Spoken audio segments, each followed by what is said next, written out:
Hello, everyone. So, there is a lot of hype going on about knee replacement surgery. Though I am a knee replacement surgeon, but इसका ये मतलब नहीं है कि मेरे पास जितने पेशेंट नी प्रॉब्लम के साथ हैं मैं उन सबको नी रिप्लेसमेंट करूँ. So, today I am going to talk about how to avoid knee replacement surgery. Whenever it is possible, हमारे पास बहुत सारे विकल्प होते हैं कि हम आपको उन सर्जरी से बचा सकें. सबसे पहले मैं बात करूंगा सबसे इनिशियल स्टेप्स हमें क्या लेने चाहिए जब भी आपको नी प्रॉब्लम होने लगे और आप अपनी एज के 40 इयर्स या उसके लेट 40s या अर्ली 50s में आते हैं और आपको वो रूटीन एक्टिविटीज करने में पेन होना शुरू हो जाता है जिसको पहले आप करते थे and you used to be comfortable. ऐसे में आपको क्लिनिशियन को कंसल्ट करना चाहिए और यूजुअली ऐसे इनिशियल स्टेजेस में ऑस्टियोआर्थराइटिस के ग्रेड 1 या ग्रेड 2 में हमारे को कुछ चीज़ ऐसी मिलती है जैसे आपका हार्मोनल डिसबैलेंस हो, कैल्शियम विटामिन का मेटाबॉलिक प्रोफाइल ठीक नहीं है, आप हाइपोथायराइड के पेशेंट्स हैं, सीडेंट्री लाइफस्टाइल है, वेट गेन की वजह से नी पे डायरेक्ट इम्पैक्ट आता है.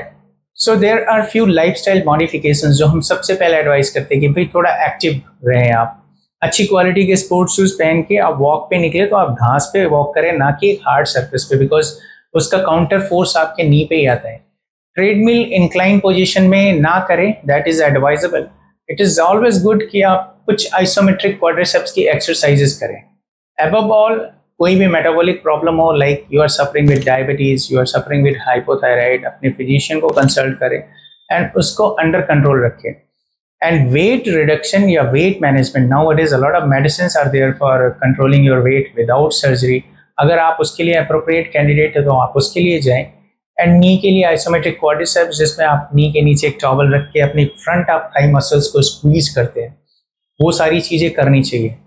एंड बिसाइड्स दैट अगर ज़रूरत होती है तो हम आपको कुछ दिनों के लिए कंट्रोल्ड वे में आपकी रीनल प्रोफाइल या किडनी के फंक्शन को देखते हुए कुछ पेन किलर्स देते हैं. एंड कुछ हमारे पास मेडिसिन होती हैं जो कोलेजन सप्लीमेंट्स होती हैं ओरल फॉर्म में, बट उसके लिए काफ़ी रिजर्वेशंस होता है. कुछ लोग नॉन वेज सोर्स से डिराइव होने वाले कोलेजन्स को नहीं प्रेफर करते हैं. ऐसे केसेस में ग्लूकोसामाइन या कॉन्ड्राइटिन सल्फेट का कॉम्बिनेशन काम करता है. एंड अभी रिसेंटली कुछ कंपनीज ने प्लांट सोर्स से कोलेजन डिराइव करना शुरू किया है, तो अब वो भी एक ऑप्शन हमारे पास अवेलेबल है.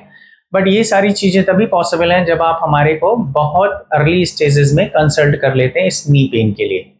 So there are ways where we can avoid getting your knee osteoarthritic. और आपको knee replacement surgery की ज़रूरत अगर एक appropriate एज में पड़ती है, like 60s, 65 या late 50s, then it is appropriate कि चलिए एज रिलेटेड डिजेनरेशन है, नी सर्जरी, तब आदमी इजीली उसके लिए तैयार होता है. But early 40s, mid 40s, late 40s, early 50s में अगर ये सारी चीज़ें होती हैं और आप हमारे को टाइम से मिलते हैं तो हम आपका नी प्रिजर्वेशन कर सकते हैं.